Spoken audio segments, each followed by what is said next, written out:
40th Street. Hi, Pizza Pop Tart Pop.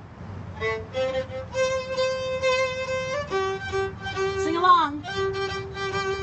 Yellow submarine. Waiting for some more to join. Invite your friends. Hi, Aftali. And the band begins to play. We are living.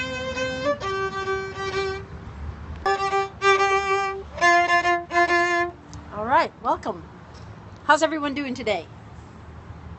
This is Alicia Previn. I'm a musician and an author, and I have a couple of books that I've written for kids. So I know that kids aren't really on Periscope that much yet, but I hope that if I keep doing this, that the children at heart, like you and me, and those that are tuning in, and also the children that of the people using Periscope would enjoy this. I'm going to take my violin off now and go into what we're here for, which is today we're going to help the earthworms. We're going to also look at the tortoise. We're going to let him have a little crawl around by himself outside of his aquarium so he can stretch his legs. But the worms need some more bedding today. So, oh, you did? I'm sorry. Okay, well, hopefully the signal will improve. But we're going to help the earthworms today and make them some more bedding. So I have a bunch of newspaper here and other kinds of paper. And I have a tub of water. We're going to make some more bedding.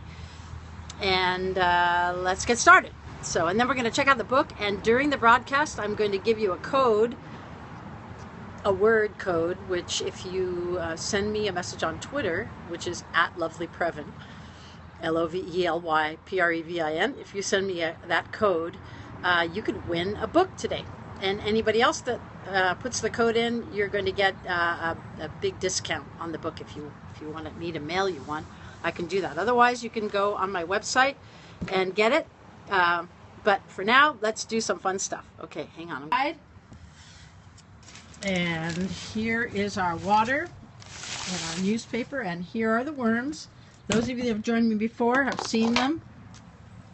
And this is a colorful mess, but there's still a lot of food. We only fed them yesterday or day before yesterday.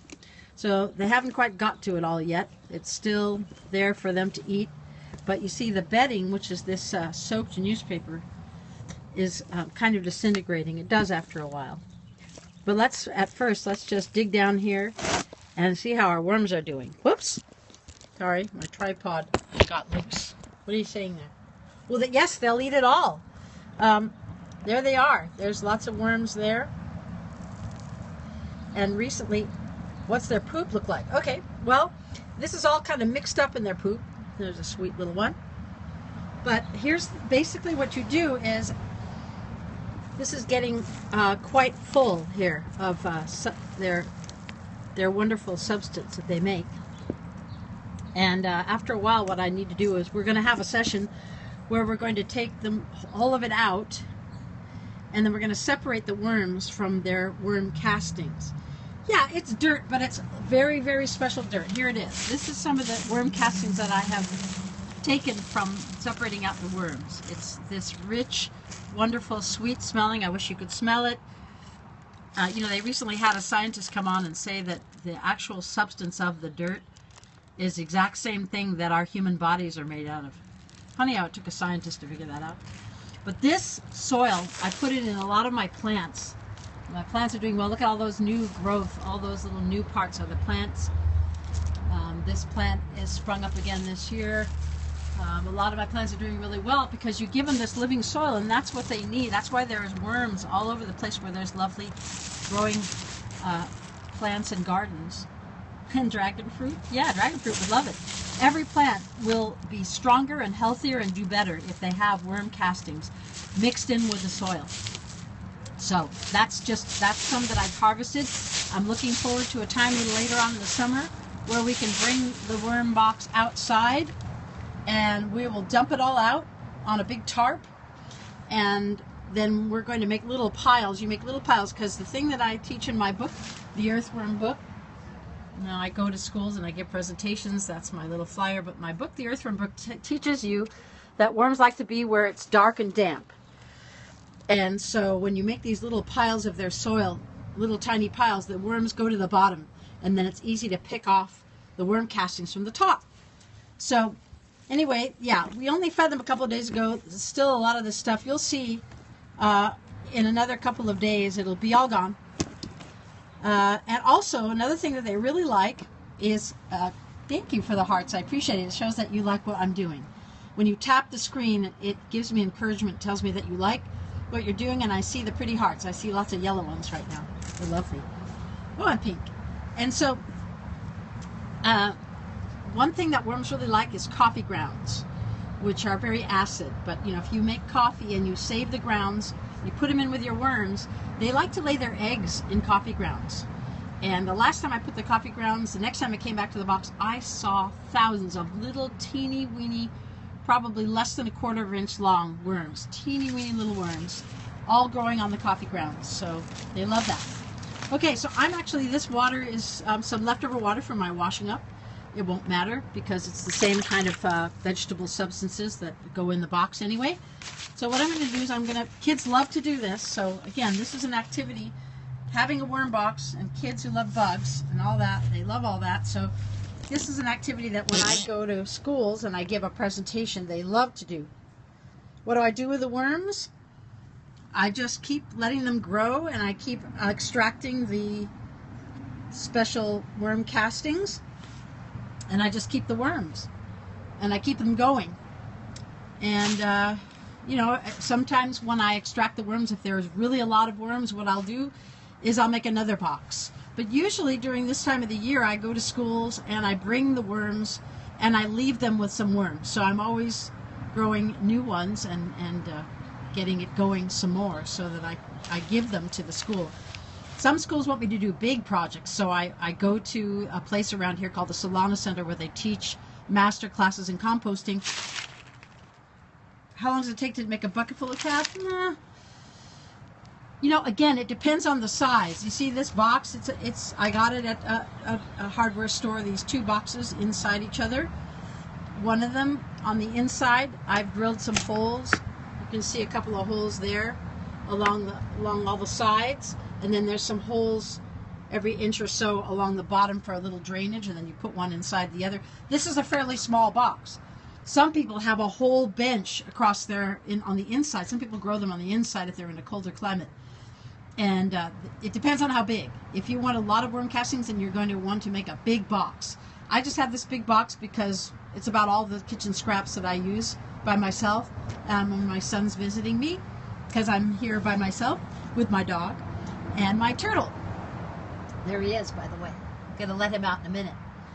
So, but for right now, we're going to make some more bedding for the worms because most of this newspaper has kind of disintegrated. And no, they don't. Thank you for asking that question. That's a great question. All of those questions are addressed in the Earthworm book about how to make your own worm box and how to feed them and what they like and what they don't like. Here, it's easier for me to tell you the things they don't like. And again, thank you for all those hearts. That's lovely. Very encouraging. Worms do not like strong substances. Certainly you don't give them meat. I wouldn't give them dairy in here too because it may become moldy and it may cause bacteria to overrun.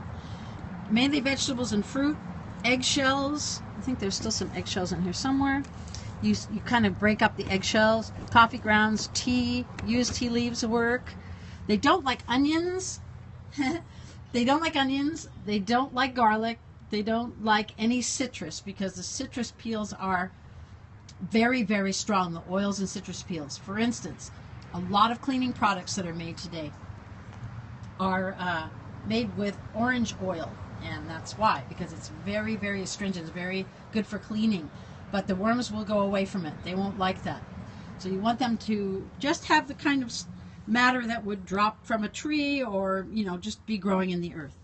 So here we go. We're going to soak some paper, get some paper wet, and see if I can get my tripod to stand up right so you can see what we're doing. we're going to take the paper and, you know, if you go along the grain, it's really easy to tear into strips. So let's see if there's a better way I can do this. Oh, it's all wiggly, my camera. It's not staying straight. There we go. It's tightened now. So what we're going to do is we're going to tear this newspaper lengthwise into long strips like this. In fact, that can even be smaller. And then we're going to tear up. The kids love this. Just give them newspaper, and they love it. When I do this at a school, I can't give them enough newspaper to rip up. So we're going to rip up all the paper, and we're going to put it in the water.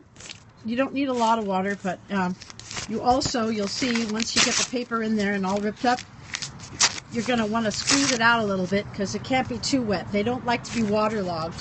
Another thing I talk about in the book is that if you see a worm on the pavement, it usually means the sprinklers or rain made them waterlogged and they can't breathe. So you can find another spot where you can put them back in the soil, otherwise they would eventually dry out and die. So I'm sitting on my dog bed right now. He likes to sit out here with me, but I shut him out today because I needed this space to tear up newspaper. Okay, so we got this. I won't keep you too long on this one, but just give you a demonstration. So we're going to get the paper wet. We're going to squeeze it out a little bit because we don't want it to be too wet for them, just damp. So squeeze it out, and then you fluff it a little bit and fluff it out, and then we're going to cover this up, cover them up. So I'm going to need to make some more layers, but I'm going to respect you guys' time and just get you started. I have a lot more other kind of newspaper. It doesn't really matter if it's colored. You can even use cardboard if you make it small enough. And I'm just rip that up, put it in the water and squeeze it out, and then fluff up the bedding all around here. So I'll do that after we go off. Now what I want to do is let's visit Walter Tortoise. Wait a minute. Wait. Oh, what? Oh, hang on a minute. Huh. Oh, my friend Tola wants to come visit. Tola's the earthworm puppet. Oh, he's so happy. Look at him. He's so happy that we helped his friends, the worms, in there. Oh, yeah? Really? Yeah, he says they're going to be much happier. And he sees that we have a little more work to do over here with the water and everything, but he says that they're very happy in there and that we're doing a lot of good, helping them with their bedding and with their food.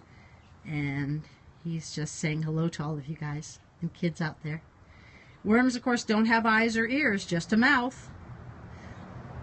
Oh, he kissed you. Ha! I like to kiss worms too, so mwah, I kiss him. All right, Tola, thank you for joining us. Now, we're going to go look at the turtle for a minute. Here he is. Hi, Walter. Hello.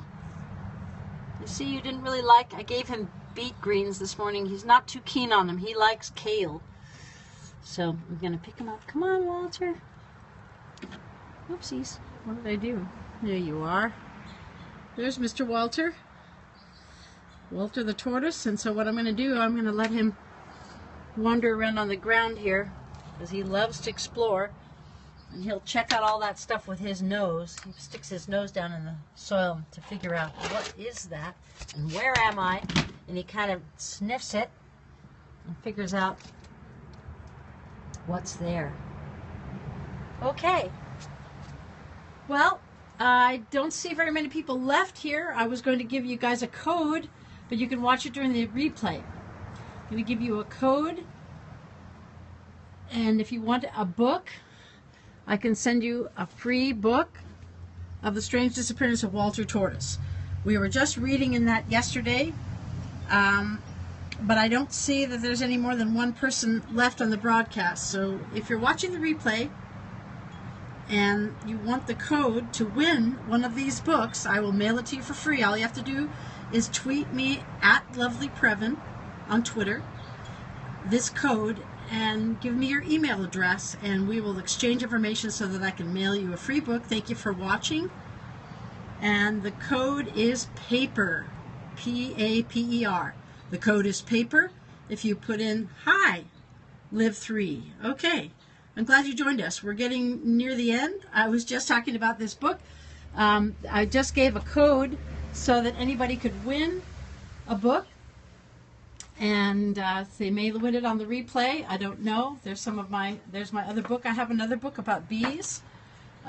Here's my website, theearthwormbook.com, and I wanted to show you a really cool video. A magazine put out a review of my book, Give Bees a Chance, and it was said that it's written for children, but the message is for all of us. So there's a lot we can do to help save the pollinators that help us have food. East County Magazine put this out. I thank you for that. Thank you, East County Magazine. And then I just wanted to show you this really cool video that I put on the website. And it's called Bee Boy Dance Crew.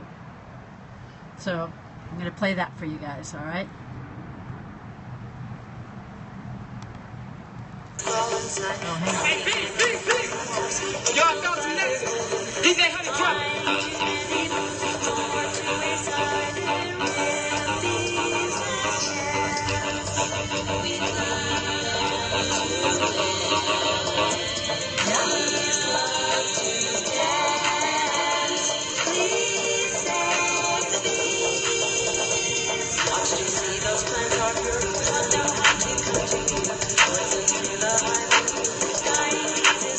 Check this out on my website.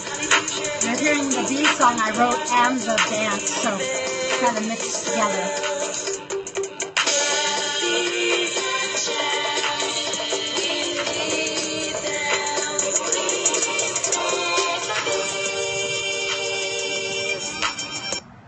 All right, I'm turning off the sound. You can watch the end of the video. Go check it out at theearthwormbook.com under Give Bees a Chance.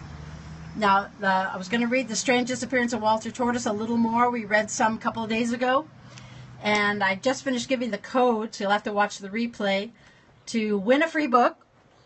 And so we can look at one more page of the book. Where were we? Okay. Yes. We were looking at this part of the book here, where the eagle goes to try and get help for the animals in the desert. Their friend Walter was taken, and he goes and visits somebody who can still speak the same language. Thank you. From Condor. This is the illustrations I did myself. I decided to take photographs of the desert because the desert is so beautiful. Oh, look, there's Walter down there walking around. The desert is so beautiful that I really wanted to show it in its full beauty and draw the creatures and the people in it with my own drawings to show the beauty. Thank you. Now the next part of the book, I'll read one more page. And this, you see, is a stark contrast. This is what the desert used to look like. Hi, Jopal. Jolista?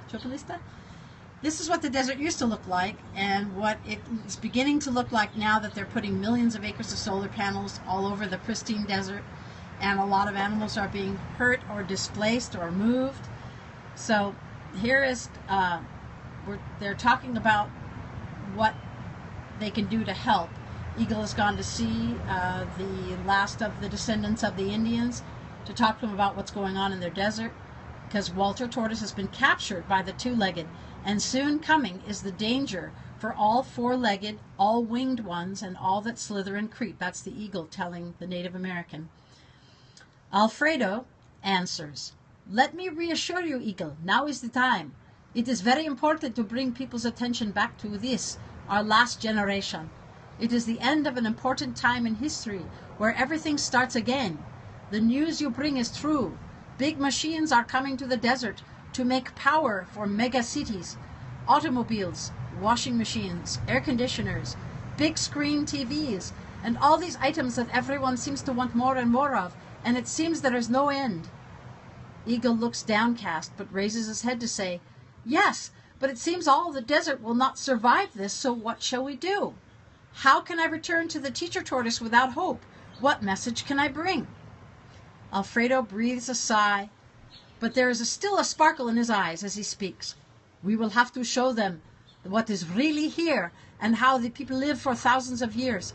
Show them what sustainability is. Man needs to return to wanting little, only what's enough, not too much. Eagle agrees, saying, do not take more than you need. Use everything around you and protect what you have. That's the message here in the desert. We must try to bring the two-legged. But how? I will contact the powerful businessmen far away and ask them to consider their choices. It's not about the thing itself, the solar panel, but how you use it. What I mean is, these solar panels would be better off close to the people, on their rooftops, along the roads. They need to turn over to a new way of thinking.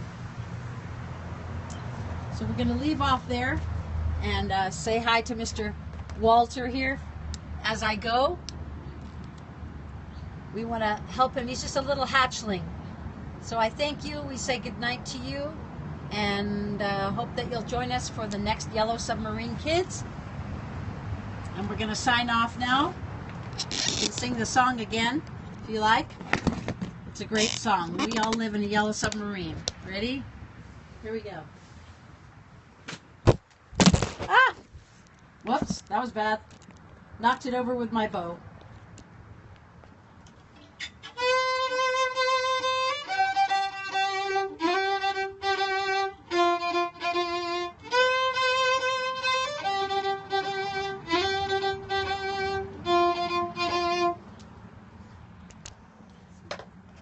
So this is Alicia Previn signing off, saying goodbye for now. See you next time.